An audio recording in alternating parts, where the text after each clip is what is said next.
Good evening, and welcome to Context News.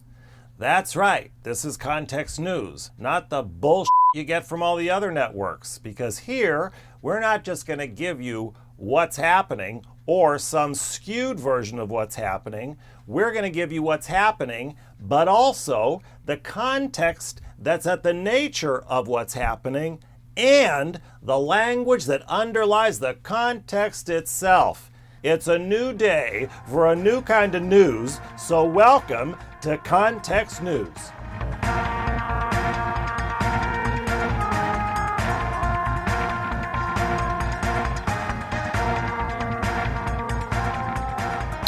I want to get right into it and said, okay, it's news. And where I always start is, well, let's break down the language, let's break down the word and see what the hell are we actually talking about. So especially when you talk about news, well, that's such an obvious term, like news, everybody uses it. Why would you have to define it or break it down or look it up or get the root? But we do here because that's how we roll here at Context News. And so I looked up the definition of news. Now, this is pretty awesome. So do you know what the definition of news is? Are you ready? Are you ready for your first piece of news here at Context News? Is what's the definition of news? The definition of news is plural of new. It's new with an S. That's it. So if we were only going to give you one thing, if I was going to give you one piece of information that you hadn't heard before, I'd say welcome to the evening new. So you have new number one and new number two, and together they are news. Very wonderful. All right, so then I thought, well, this whole thing about news, and information and knowledge and all of that stuff with the news network, I thought, let's go, where should we start? Where should we go in this whole exploration of the wild and wonderful world of news? Well, let's go right to the top. And right to the top is the New York Times. The New York Times is arguably the pinnacle of journalistic reporting on what's happening in our world. So I thought, let's go right here. And I actually went out and shelled out $5, $5, can you imagine, for the Sunday edition of the New York Times. Now, that is heavy, I'm telling you. It's just like a goddamn encyclopedia, it's so heavy. But I bought it. Went to my favorite coffee shop and got my nice cup of coffee. As such, see, we call that a reenactment. And just started reading. And finally, around, the 10th article or so, I stopped. And I thought, you know what? What am I doing? What am I doing? Now, obviously, I know what I'm doing. I'm reading the newspaper. But I mean, really, what's happening? What's happening with this time? What's happening in this time that all of this information is going from the newspaper into my brain? What's actually happening? What is happening? Well, one thing is some of the articles I read, and I read an article and I get upset. It upsets me. So what that produced was I got upset. And then it gives me some things to not care about, and so I dismissed them. And then there were things that I was kind of resigned about, and then there were things that just didn't have anything to do with me, so they were just kind of didn't even register at all. That's boring. So one thing it gives me is it gives me a multitude of reactions depending on what I happen to be reading. It also gives me its kind of conversation.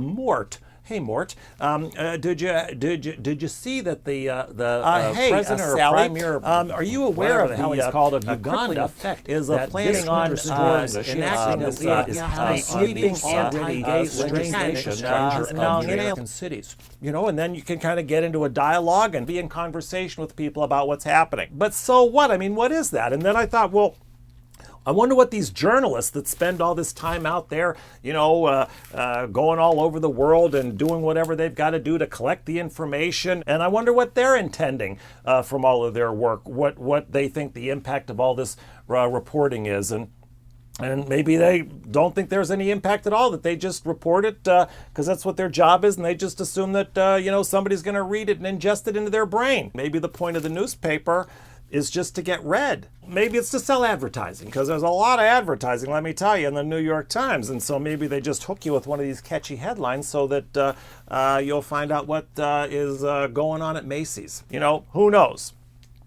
But I know when I did get down to it, when I got right down to the bare bones of what actually is happening, is that all of this information, this text, these words, went from the page where they were doing nothing was happening, to going into my brain.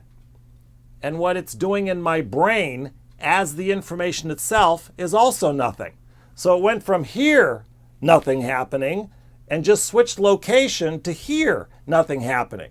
So nothing really happened. It's just a transference of information. But what's actually happening? What's the purpose of it? What do I have as a result of this transference of information other than more information? And the answer was nothing. They'd say, well, it's better to be informed. It's better to be informed. An informed person is a powerful person, or it's just, you want to keep up on what's happening in the day. And why? Why? I mean, we've got all this multitude of information with the newspapers and the internet and television and CNN and everything. I mean, my God, does having all this information really do anything? Or maybe it's not intended to do anything. It's just about, let's all get informed. We wanted to get into what's this whole information deal? What is this information? Ah, there we go. Information is facts or details about a subject, period. So what's ever in here? Facts or details. Now anything that isn't facts or details and anything that's in here that's subjective, that has any kind of a slant to it, any kind of a bias, any kind of an opinion, any kind of an interpretation is not information. Information is the message, utterance, or expression being conveyed. Now you don't just have the information, but there's this process of conveyance. As the text goes from here to my brain, there's a process of conveyance. And there's a lot happening in here that has a lot to do with how it actually lands over here. Now, there's that saying that knowledge is power, right? Horseshit. Knowledge is not power. Knowledge is knowledge. Period. When I got into started to research knowledge, this was the best thing I found. Listen to this. No single agreed upon definition of knowledge exists. No single agreed upon definition of knowledge exists.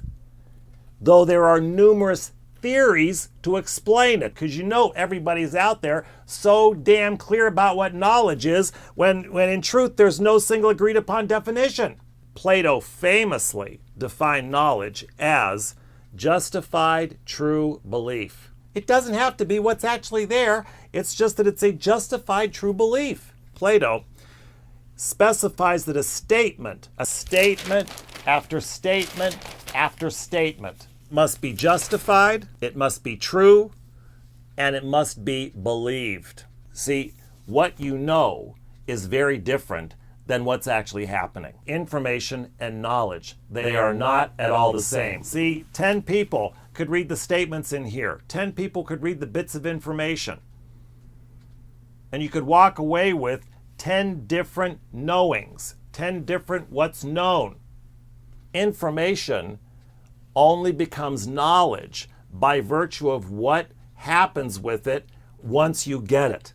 There's something that happens in the conveyance of it between the source and my brain that has it become what's known. What we're tending to in the world has a lot more to do with what's known than the actual information, and that is at the heart of, or one of the pieces at the heart of, what we're really out to delve into and explore and illuminate here at Context News. Back in the day, the earth was flat and everybody knew it. And the earth was flat because everybody knew it. Maybe. It was unquestioned and it was definitely justified, true, and believed. Wittgenstein observed, following Moore's paradox, that one can say he believes it, but it isn't so. But not, he knows it, but it isn't so. Come on. So anyway, I'm very excited. And again, this is kind of just getting into what the heck Context News is all about, what we're all about here, what the services we're out to provide. And it is a distinct service that is not, you're not getting this anywhere else but Context News, and you are going to get it here. In future segments, future episodes, we'll actually be reporting actual events, but we'll be reporting them from the linguistic nature of the event and what that then leaves us with in terms of possible responses to the events themselves. And so welcome to Context News. We are really launching something very, very, very exciting here, and I'm thrilled to have you with me and as we embark on this adventure together. This is Lachlan Arts, and that's that.